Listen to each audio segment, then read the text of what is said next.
What legends you invent. Really, it's positive slander. Slander? There's a weighty matter. He's found a solemn word to frighten me with. Whatever slander you may utter against a man, you may be sure he deserves 20 times worse than that in reality.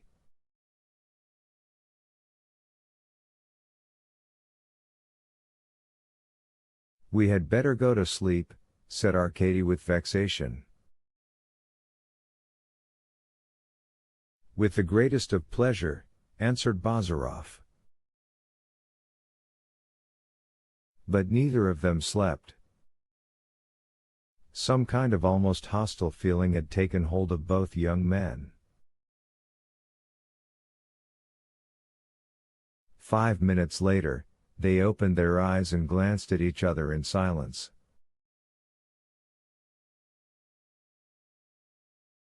Look, said Arkady suddenly, a dry maple leaf has broken off and is falling to the ground.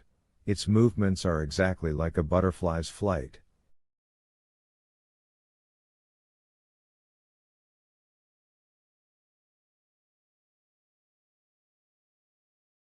Isn't it strange? Such a gloomy dead thing, so like the most carefree and lively one. Oh, my friend Arkady Nikolaich, exclaimed Bazarov, one thing I implore of you, no beautiful talk.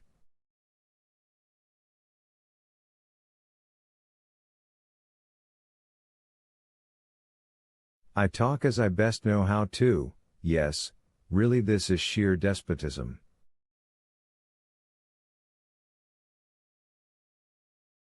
A thought came into my head, why shouldn't I express it?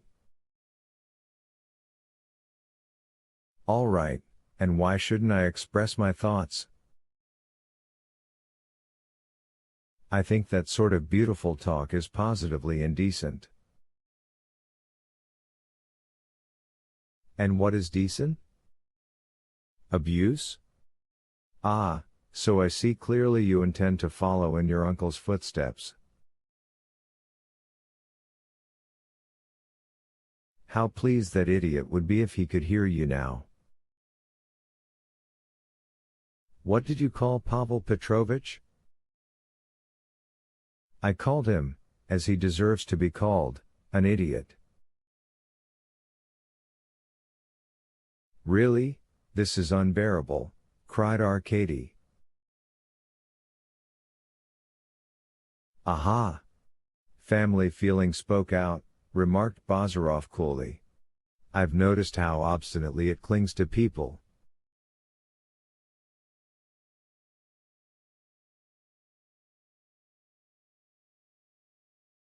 A man is ready to give up everything and break with every prejudice, but to admit, for instance, that his brother who steals other people's handkerchiefs is a thief, that's beyond his power.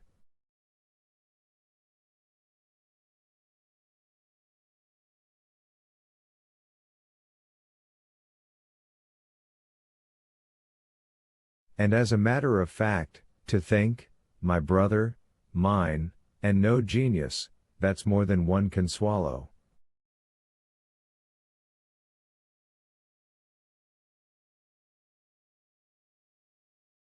A simple sense of justice spoke in me and no family feeling at all, retorted Arkady vehemently. But since you don't understand such a feeling, as it's not among your sensations, you're in no position to judge it.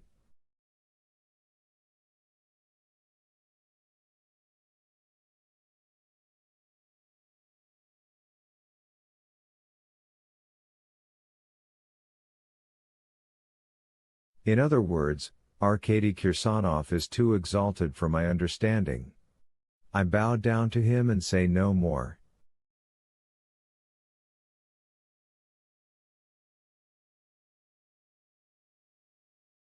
That's enough, Yevgeny, we shall end by quarreling.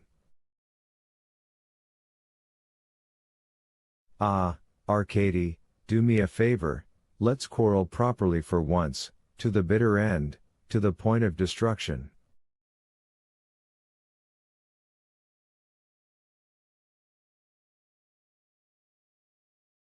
But then perhaps we should end by fighting? Broke in Bazarov. Well?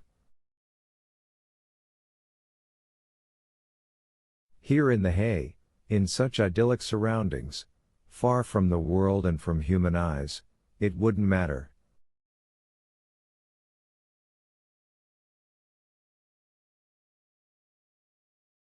But you'd be no match for me. I'd have you by the throat at once. Barov stretched out his long tough fingers. Arkady turned round and prepared, as if joking, to resist, but his friend's face struck him as so sinister, he saw such a grim threat in the crooked smile which twisted his lips, in his glaring eyes, that he felt instinctively taken aback.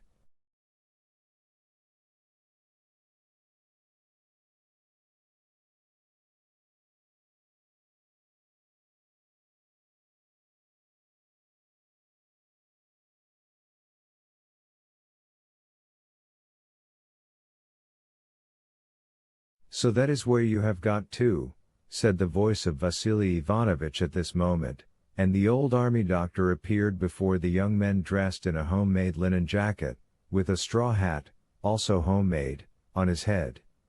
I've been looking for you everywhere, but you've picked out a splendid place and you're perfectly employed.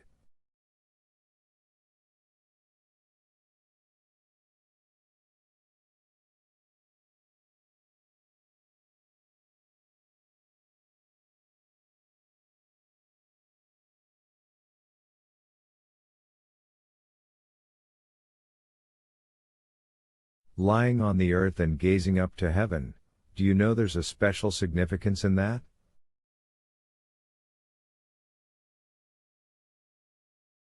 I gaze up to heaven only when I want to sneeze, growled Bazarov, and turning to Arkady, he added in an undertone, a pity he interrupted us.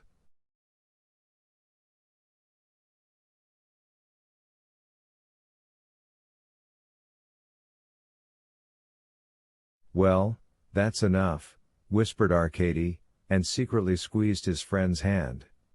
But no friendship can withstand such shocks for long.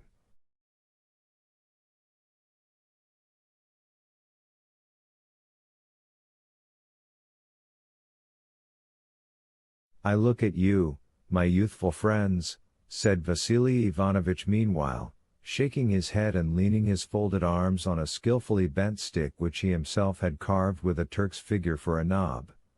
I look, and I can't refrain from admiration.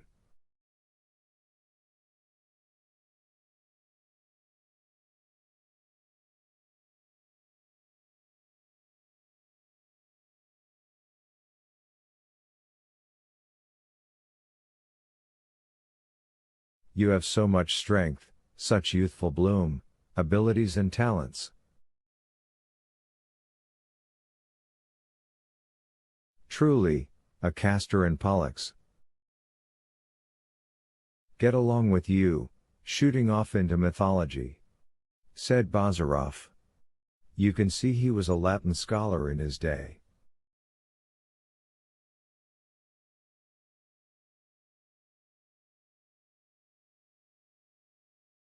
Why, I seem to remember, you won the silver medal for Latin composition, didn't you?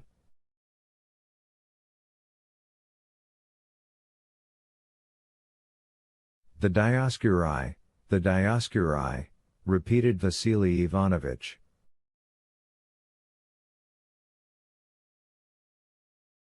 Come, stop that, father, don't go sentimental.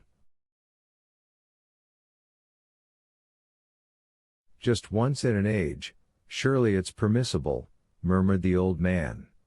Anyhow, I have not been searching for you, gentlemen, in order to pay you compliments, but in order to tell you, in the first place, that we shall soon be dining, and secondly, I wanted to warn you, Yevgeny, you are a sensible man, you know the world and you know what women are, and therefore you will excuse, Your mother wanted a service held for you in Thanksgiving, for your arrival.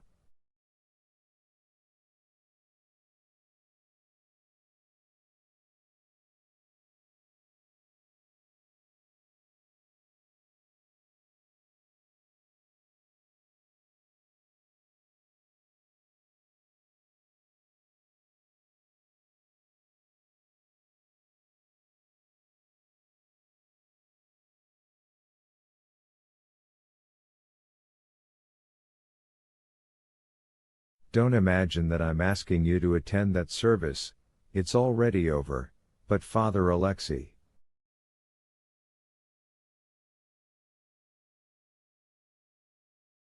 The parson? Well, yes, the priest, he is, to dine with us. I did not expect this and was not even in favor of it, but somehow it turned out like that. He misunderstood me, and, well, Irina Vlasyevna, besides, he's a worthy and reasonable man.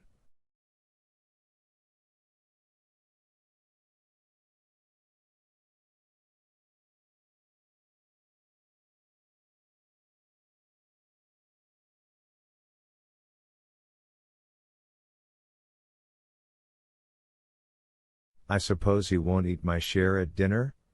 Inquired Bazarov. Vasily Ivanovich laughed.